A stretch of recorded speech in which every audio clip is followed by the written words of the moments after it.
मान लीजिए एक दिन आपका एक दोस्त आपके पास आता है और कहता है कि भाई मुझे लोन की ज़रूरत है, पर जो बैंक वाले हैं वो कोई गारंटर मांग रहे हैं। तो क्या तुम मेरे गारंटर बन जाओगे जिससे मुझे लोन मिल जाए? आप भी अपनेपन के चक्कर में उसके लोन के गारंटर बन जाते हैं, उसको लोन मिल जाता है और आप अपने काम में और वो अपने काम में नॉर्मल डेज़ में बिज़ी हो जाते हैं। फिर कुछ महीनों बाद आपके पास एक नोटिस आता है बैंक की तरफ से, जिसमें ये लिखा गया था कि जिस व्यक्ति के आप गारंटर बने हैं वो लोन भरने में समर्थ नहीं है या वो डिफ़ॉल्ट हो चुका है, अब इस लोन की राशि आपको भरनी पड़ेगी। तो ऐसी स्थिति में आप क्या करेंगे? आज का हमारा जो मुद्दा है, आज का हमारा जो टॉपिक है वो इसी विषय में है कि यदि मुख्य लोन लेने वाला अगर डिफ़ॉल्ट हो जाए तो गारंटर को क्या करना चाहिए? क्या उसको लोन पूरा चुकाना पड़ेगा या इससे बचने का भी कोई तरीका हो सकता है? तो हेलो दोस्तों, स्वागत आपका हमारे पे जनता डिपार्टमेंट पर। तो सबसे पहले बात करते हैं गारंटर के बारे में। आखिर गारंटर शब्द का मतलब क्या होता है, या यूँ कहें कि गारंटर होता कौन है? दोस्तों, जब भी आप किसी बैंक से लोन लेने के लिए जाएंगे तो वहाँ पर बैंक वाले जो है most of the time guarantor की डिमांड करते हैं। गारंटर वो व्यक्ति होता है जो अगर आप किसी स्थिति में दुर्भाग्यवश या फिर जानबूझ के लोन की रिपेमेंट नहीं करते हैं तो जो गारंटर होता है ये उसकी ड्यूटी है कि वो लोन की रिपेमेंट करे। और इसीलिए जब भी बैंक किसी व्यक्ति को बड़े अमाउंट का लोन देता है तो या तो वो संपत्ति के रूप में गारंटी लेता है या फिर किसी ऐसे व्यक्ति के रूप में गारंटी लेता है जो उस लोन को चुकाने में सक्षम हो। दोस्तों, अब अगला सवाल उठता है कि गारंटर की ज़रूरत होती क्यों है। जैसा कि मैंने भी आपको बताया है कि यदि मुख्य लोन लेने वाला लोन भरने से डिफ़ॉल्ट हो जाए या जानबूझकर लोन ना भरे तो ये गारंटर का काम होता है कि वो उस लोन की रिपेमेंट करें। अब कंडीशन क्या है कि आखिर कब जो है लोन के लिए गारंटर की ज़रूरत पड़ती है? इसके कुछ पॉइंट हैं। जैसे जब भी कोई व्यक्ति बड़े अमाउंट का लोन लेता है तो ऐसी स्थिति में गारंटर की ज़रूरत पड़ती है, या उस व्यक्ति की उम्र बहुत ज़्यादा हो चुकी है, बैंक वालों को ये विश्वास नहीं है कि ये ज़्यादा लंबे समय तक जीवित रह पाएगा, तो ऐसी स्थिति में लोन के गारंटर की ज़रूरत पड़ जाती है। या फिर गारंटर की ज़रूरत ऐसे व्यक्तियों के लिए पड़ती है जो पहले भी डिफ़ॉल्ट हो चुके हैं या फिर उनका जो क्रेडिट स्कोर है वो बहुत ख़राब चल रहा है काफ़ी समय से। ऐसी स्थिति में बैंक जो है गारंटर की डिमांड करता है। अब अगला पॉइंट ये है कि यदि आप किसी व्यक्ति के गारंटर बनते हैं तो आपको किन किन बातों का ध्यान रखना चाहिए। दोस्तों, अगर आप किसी व्यक्ति का गारंटर बन रहे हैं तो इस बात का ध्यान रखना बड़ा ज़रूरी है कि आप उस व्यक्ति को अच्छे से जानते हो और साथ ही उसकी आर्थिक स्थिति क्या है, वो लोन रिपे कर भी पाएगा या नहीं कर पाएगा, या फिर वो जो लोन का अमाउंट ले रहा है वो उसके लिए वाजिब है, वैलिड है या नहीं है। क्योंकि जब भी लोन के गारंटर बनाने की बात उठती है तो मोस्ट ऑफ़ द पीपल अपने दोस्तों या रिश्तेदारों के पास ही जाते हैं और उनको किसी न किसी तरीके से इस जाल में फंसा देते हैं। तो अगर आपको किसी व्यक्ति का गारंटर बनना भी है तो ये कोशिश करें कि आपको उसके फाइनेंशियल और उसकी मेंटल कंडीशन के बारे में बहुत अच्छे से ज्ञान होना ज़रूरी है। कोई मेंटल कंडीशन का मतलब ये हुआ कि वो व्यक्ति मन का ख़राब तो नहीं है, मतलब कि लोन तो वो ले लेगा लेकिन रीपेमेंट करने के लिए वो पहले से ही तैयार है, मतलब कि उसने ये सोच रखा है कि वो लोन तो लेगा लेकिन रीपेमेंट नहीं करेगा। और अगर आप ऐसे व्यक्ति का गारंटर बनते हो तो आपको ही जो है उस लोन की रीपेमेंट करनी पड़ेगी। अब उसी पॉइंट की बात करते हैं जिसके लिए आप ये वीडियो देख रहे हैं, कि यदि वो व्यक्ति जिसके लोन के लिए आप गारंटर बने हो वो डिफ़ॉल्ट कर जाए या फिर वो लोन नहीं भर पाए तो ऐसी स्थिति में आपको लोन जो है रिपे करना पड़ेगा। बैंक पहले कुछ समय का इंतज़ार करेगा। यदि वो व्यक्ति कुछ समय बाद लोन की किस्तें या ईएमआई दोबारा शुरू कर भी देता है तो ऐसी स्थिति में आपको कोई नोटिस नहीं आएगा, ना ही आपके ऊपर बैंक की तरफ से कोई ऐसा दबाव आएगा कि आपको इस लोन की रिपेमेंट करनी है।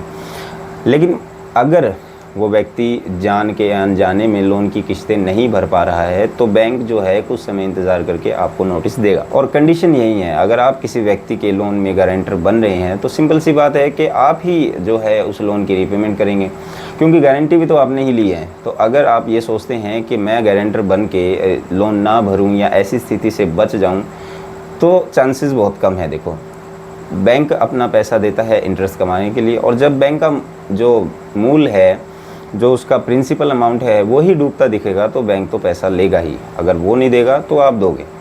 ठीक है। तो अगला पॉइंट ये है कि अगर आप किसी व्यक्ति के गारंटर बन जाते हैं और वो व्यक्ति डिफ़ॉल्ट करता है या फिर डिफ़ॉल्ट नहीं भी करता है, तो ऐसी स्थिति में आपके ऊपर उस चीज़ के क्या प्रभाव पड़ेंगे। पहले हम ये बात करते हैं कि अगर वो व्यक्ति डिफ़ॉल्ट करता है तो क्या प्रॉब्लम आपको फेस करनी पड़ सकती है।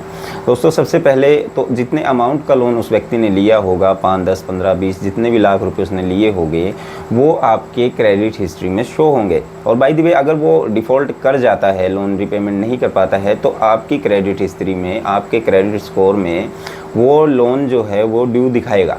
इससे क्या होगा कि आपकी जो क्रेडिटबिलिटी है, जो दूसरे बैंक्स और फाइनेंशियल फर्म है, वो आपको लोन बिल्कुल भी नहीं देगी। तो कोशिश करें कि गारंटर अगर आप बन रहे हैं तो पहले जो है उसकी स्थिति का अंदाज़ा ज़रूर ले लें। और दूसरा पॉइंट ये है कि जब गारंटर लोन भरना तो चाह रहा है, भर भी रहा है, लेकिन फिर भी आपके ऊपर इसके क्या नेगेटिव इफ़ेक्ट होंगे। देखिए, जब भी आप किसी लोन में गारंटर बनते हैं, वो लोन जो है सेम अमाउंट का आपको अपनी क्रेडिट हिस्ट्री में दिखेगा। ये बात मैंने अभी बताई है। इसी के साथ में अगर आपको कभी ज़रूरत पड़ती है लोन की, तो अगर मान लीजिए आपका जो है क्रेडिट स्कोर के हिसाब से, आपकी क्रेडिबिलिटी के हिसाब से आपको 50 लाख रुपए का लोन सैंक्शन हो सकता है, माने 50 लाख रुपए तक का लोन आप ले सकते हैं। लेकिन अगर आप किसी के गारंटर बने हुए हैं और उस गारंटी का जो लोन का अमाउंट है वो 10 लाख रुपए, 5 लाख रुपए या जितना भी होगा, तो अगर आपका 50 लाख रुपए का जो है तो अगर आपके 50 लाख रुपए की क्रेडिटेबिलिटी है, तो जितने अमाउंट का लोन में आप गारंटर बने हुए हो, ऑटोमेटिकली उतना अमाउंट आपके जो मेन लोन का अमाउंट है या फिर जो पर्सनली आप लेना चाह रहे हो, वो घटा के ही आपको मिलेगा। अब कहते हैं ज़रूरी बात कि यदि कभी ऐसा हो, आपको ऐसा लगे कि जिस व्यक्ति के आप गारंटर बने हुए हों, वो व्यक्ति या तो डिफ़ॉल्ट कर सकता है या फिर वो EMI भरने के लिए तैयार है ही नहीं, तो अगर आप गारंटर से हटना चाहते हैं तो ऐसी स्थिति में आपको क्या करना चाहिए और कब ऐसा पॉसिबल है कि आप गारंटर ना रहें जिस व्यक्ति के गारंटर आप शुरू में बने थे। देखिए, सिंपल सी बात है, ऐसे तो कोई पॉलिसी है ही नहीं भाई। अगर आज आप गारंटर बने हो और कल आप बैंक में जाके ये कहें कि साहब मैं तो जो है ये गारंटर नहीं बन सकता, आप किसी और को ढूंढ लीजिए, तो ऐसा बिल्कुल भी नहीं होगा।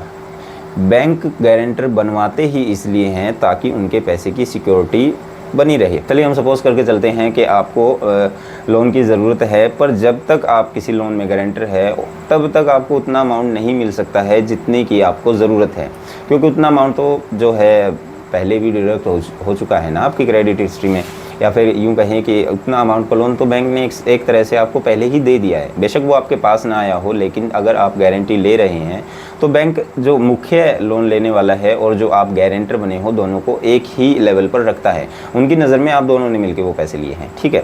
और ये भी एक बड़ा मेजर रीज़न है कि लोग जो हैं गारंटर बनने से बहुत कतराते हैं, बहुत बचते हैं।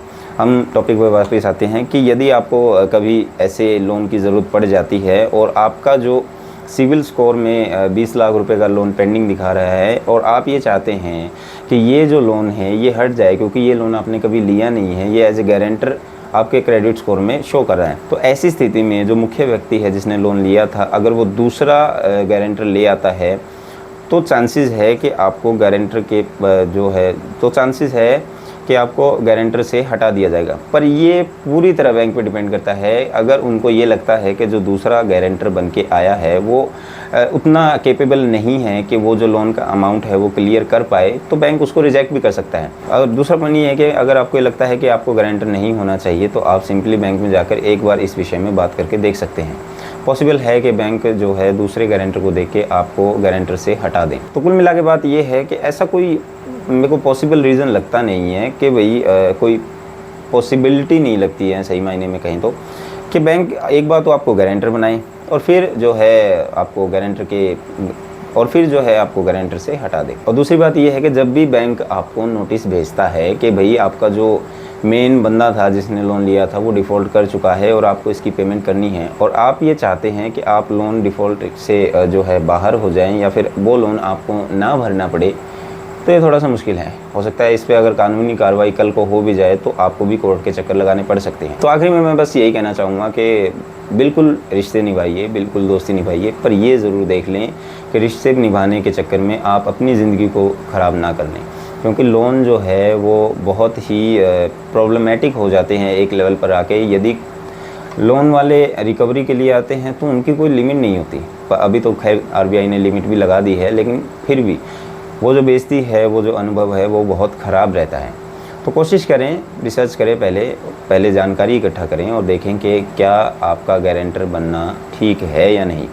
तो दोस्तों आज के लिए इतना ही। आशा है आज की वीडियो से आपको कोई सहायता मिलेगी। इसी तरह की वीडियो देखने के लिए देखते रहें जनता डिपार्टमेंट।